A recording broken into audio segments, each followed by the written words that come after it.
এখন আমি একটি ছেলের সাথে ঘুরি, কথা বলি, যাই করি না কেন, এটা সম্মানের জায়গাটা থাকা উচিত। কারো ওয়াইফ থাকতে চাই, প্রায় ৭-৮ মাস হয়ে গেছে তার সাথে আমি ফোনে কথা বলছি বা দেখা করছি। তো ও সম্মান দিতে চেয়েছে এবং আমি সম্মানটা গ্রহণ করেছি। তো লং টাইম থাকলেও আমাদের কিন্তু একটা হোটেলে থাকতে হতো। আমরা যে খবর পড়েছিলাম যে ছেলেকে অবিবাহিত হতে হবে, সেটা আসলে সঠিক নয়। যারা বিয়ে শাদী করেছেন এবং না না না, এটা আমি ক্লিয়ার করি। না, আমি কোনো বিবাহিত ছেলের সাথে ডেফিনেটলি বিয়ে করতে চাই না, ডেফিনেটলি অবিবাহিত হতে হবে। অনেকদিন ধরেই গুঞ্জন ছিল অপু বিশ্বাস সিঙ্গাপুর প্রবাসী একজন বিজনেসম্যানের সাথে প্রেম করছেন। এই বিষয়ে একটা ইন্টারভিউ দিয়েছিলেন তিনি। অবশেষে দ্বিতীয় বিয়ে নিয়ে পরিষ্কার করলেন অপু বিশ্বাস। বিয়েটা অপরিহার্য না না না, আমার কাছে মনে হয়েছিল না, প্রত্যেকটা সম্পর্কের মধ্যে সম্মান থাকা দরকার। তো দ্যাট ইজ কল বিয়ে। তো এখন আমি একটি ছেলের সাথে ঘুরি, কথা বলি, যাই করি না কেন, এটা সম্মানের জায়গাটা থাকা উচিত। যদিও হয়তো বা সামাজিক অবস্থান জানেনি, আর সামাজিক অবস্থানেই যেটা আপনি প্রকাশ করবেন সেটাই সম্মানিত। কিন্তু আপনি সিনেমায় অভিনয় করছেন, সেই জায়গাটা থেকে আমরা কিন্তু নরমাল মানুষ যারা আছি বা জেনারেল পিপল, আম জনতা যারা আছি, তারা এটা ধরেই নিয়ে যে তাদের মুভমেন্ট একটু হলেও ওপেনলি হবে, তারা সিনেমার নায়িকা। আমি বলি ভাই, এক বাক্যে আমি একটি কথা বলি, আমি একজন অভিনেত্রী, বাট আমি নট এ নায়িকা। কখনো কোনো মিটিং, কোনো প্রেস, কোনো জায়গায় আমি ওইরকম নিজেকে প্রেজেন্ট কখনোই করতে চাইনি যে আমি একজন নায়িকা। প্রত্যেকটা নায়িকার একটা সৌন্দর্য আছে, ওপেনলি বা তাদের ডেফিনেশন ওয়াইজ দেখায়।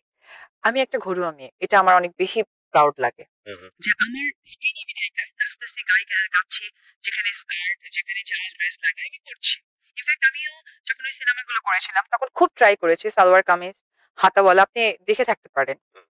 এবং হাতাওয়ালা ড্রেসের সাথেও কিন্তু আপনার ওড়না ঝুলছে, খুব বেশি পেট বের করা, পিঠ বের করা বা ড্রেস আপের মধ্যে একটু ইয়ে। আমি বরাবরই একটা মেয়ে হয়ে সিনেমায় প্রেজেন্ট হতে চেয়েছি, নট নায়িকা হয়ে। কারণ আমি চেয়েছি যে আমি কারো মেয়ে থাকতে চাই, কারো বোন থাকতে চাই, কারো ওয়াইফ থাকতে চাই, কারো গার্লফ্রেন্ড থাকতে চাই। বিকজ প্রত্যেকটা হাজবেন্ডই চাই তার ওয়াইফ পৃথিবীর সবচেয়ে ঢাকা থাকুক। প্রত্যেকটা বয়ফ্রেন্ড যারা বেশি ভালোবাসে তারাও চায় তার গার্লফ্রেন্ড ঢাকা থাকুক। প্রত্যেকটা বাবা মাই চায় আমার মেয়ে আরো ঢাকা থাকুক। প্রত্যেকটা ভাই চায় আমার বোন ঢাকা থাকুক। তো আমি সেই নায়িকা হতে চেয়েছি। ঢাকা মানে কিন্তু রাজধানী ঢাকা না।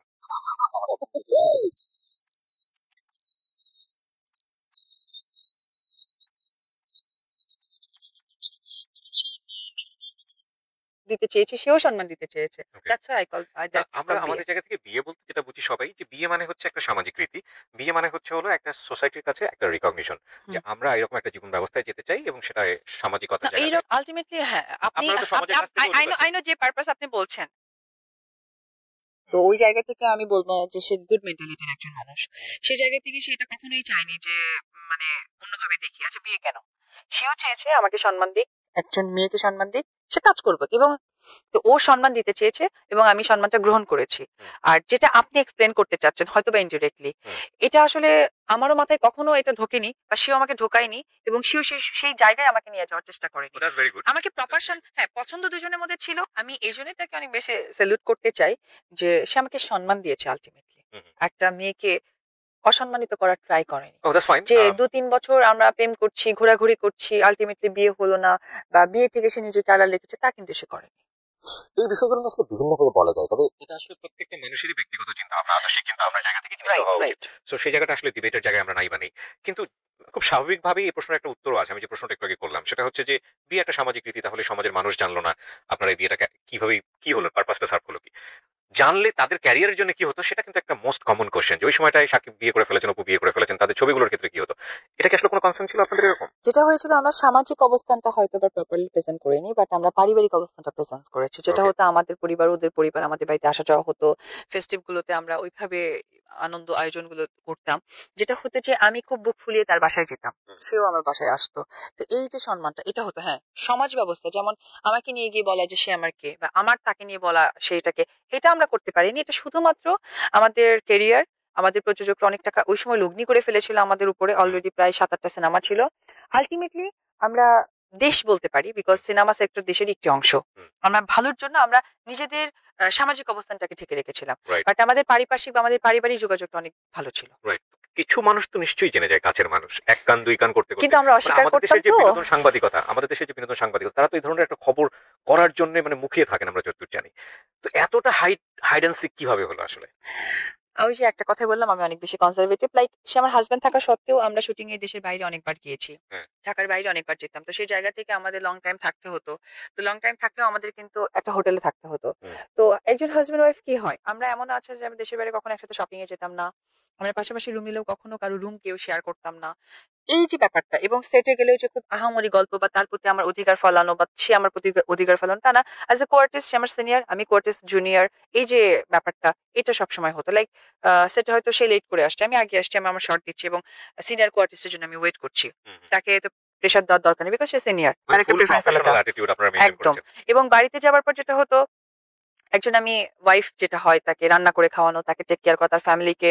এমন আছে আমি ঘরও ঝাড়ু দিয়েছি, ঘর ক্লিন করছি, আজকে বউ আসে নাই, ঠিক আছে, তার ড্রেস আমারই হয়তো সিনেমার বাসা সাথে নিয়েছিলেন শুটিং। আপনারা ঢাকাতে? নো নো নো, তাহলে? আমরা ফ্যামিলির সাথেই তো থাকতাম, তার বাবা মা আমরা ফ্যামিলি সহকারেই ও আপনি থাকতাম।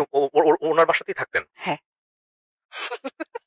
এতটা হাইড অ্যান্ড সিক হয় কিভাবে? বাংলাদেশের মতো একটা জায়গায় এত ডেনসিটি পপুলেশন আমাদের। এক বাড়ি ভাইয়া থেকে আরেক বাড়িতে আমি একটা জানাজানি। কথা বলি, এটা আমাদের ভুল মেন্টালিটি। বাংলাদেশের জায়গায় মানে কি সবকিছু বের হয়ে যাবে? নো। বাংলাদেশের মানুষ সবচেয়ে ভালো অন্যান্য দেশের থেকে।